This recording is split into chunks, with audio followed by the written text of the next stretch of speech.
वो नई नई दुल्हन अपने सपनों के राजकुमार के साथ शादी करके अपनी नई ज़िंदगी की शुरुआत कर रही थी और अपने पति के साथ विदेश में हनीमून मनाने जाती है। उन दोनों साउथ अफ्रीका के केप टाउन जाते हैं। वहाँ समुंदर किनारे दिन बिताने के बाद रात को अच्छी डिनर करके अपने होटल की तरफ जाने लगते हैं। आधे रास्ते में दो अनजान आदमी उनकी टैक्सी रोकते हैं, पति के साथ मारपीट करके पैसा लूट लेते हैं और उसे कार से बाहर फेंक देते हैं और नई दुल्हन को लेके वहाँ से भाग जाते हैं। थोड़े ही दूर में दुल्हन को दर्दनाक मौत के घाट उतारकर फरार हो जाते हैं।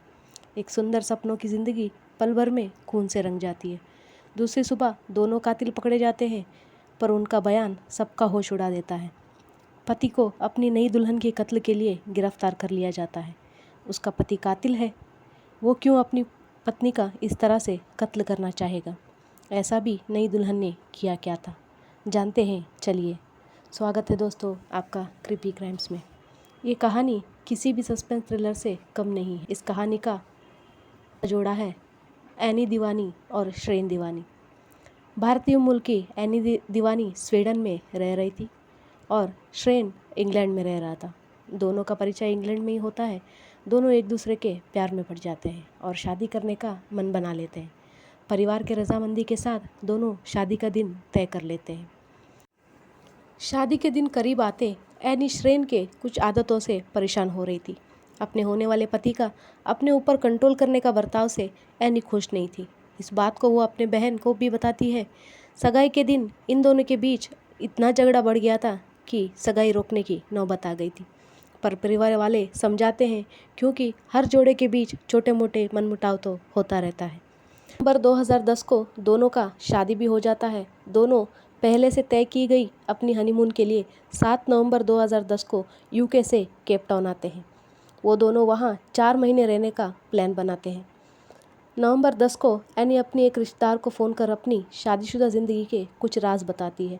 वो कहती है श्रेन इतना बुरा नहीं है जितना वो समझती थी। वो अच्छा है, फिर भी हमारी शादीशुदा ज़िंदगी अच्छी नहीं चल रही। वो नवंबर 14 को 5 स्टार होटल केप ग्रेस में चेक इन करते हैं। एनी अपने कमरे की तरफ जाती है और यहाँ श्रेन जोलो टैंगो नाम का टैक्सी ड्राइवर को अपने पत्नी का कत्ल करने का सुपारी देता है। वो जोलो टैंगो को कत्ल का 15,000 साउथ अफ्रीकन रैंक देने का वादा करता है और कत्ल करने के लिए तैयारी करने को कहता है, पर जोलो इनकार कर देता है और जो इस काम को कर सकता है उनका परिचय करवाने का भरोसा देता है।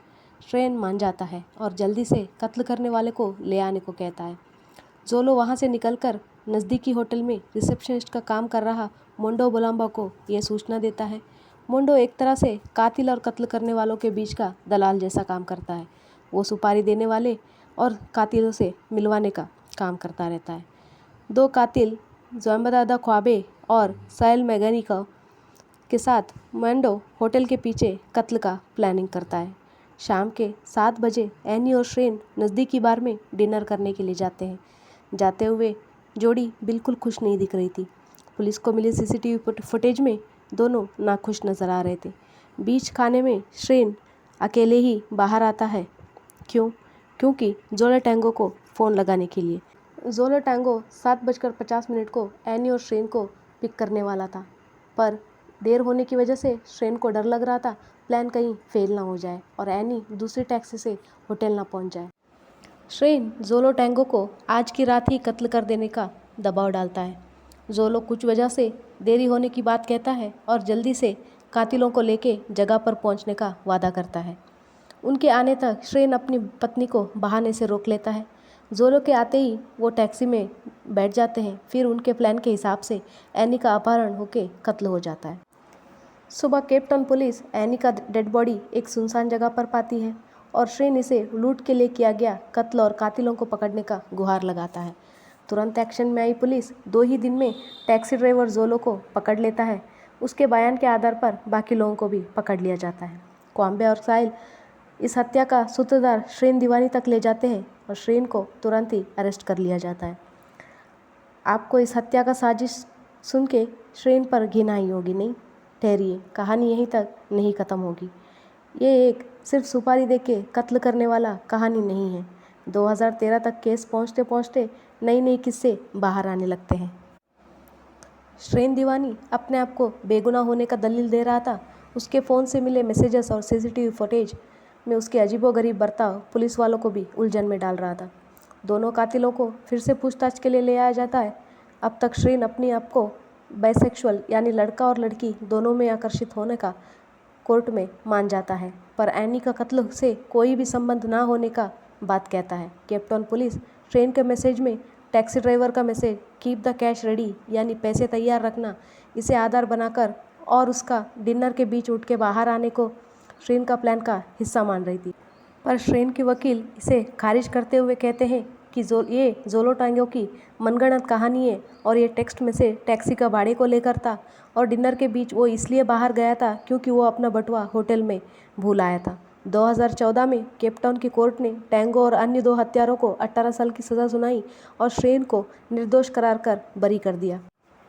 एनी के परिवार को आज भी जवाब का इंतज़ार है कि आखिर एनी के साथ हुआ क्या था। क्या वो साजिश की शिकार बन गई थी या एक लूट और हत्या थी। श्रेन दीवानी अब यूके में रहता है और उसे ब्राज़ील मूल के मॉडल ग्लेडिसन लोपेज मार्टिन के रूप में नया प्यार भी मिला। इस कत्ल को लेकर आज भी नई नई अटकलें सामने आ रही है। लोग साउथ अफ्रीकन पुलिस की कार्रवाई पर सवाल उठाते हैं। बच्चों को खोने से बड़ा दर्द कुछ भी नहीं है। बेटी को शादी कर विदा किए माता पिता को कहाँ पता था कि एक ही हफ्ते में उसे अंतिम विदाई देनी पड़ी। अलविदा।